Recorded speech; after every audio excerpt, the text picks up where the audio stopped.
आकार दिला या सृष्टीला न पालन करता तूच तू त्रैलोक्य अपुरा तुझ विण राहे विश्वाचा आधार तू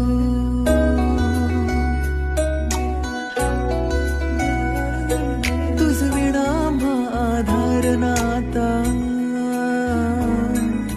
सर्वस्वाचा देह तू शिवगौरीचा पुत्र विनायक त्राता मुचा देव तू ताला सुरात दंगमी स्मरणात तुझ्या तल्लीन मी आलो मी आता शरण तुला गणनायका देवांचा तू देव अधिपती मोरया देवांचा तू देव गणपती मोरया देवांचा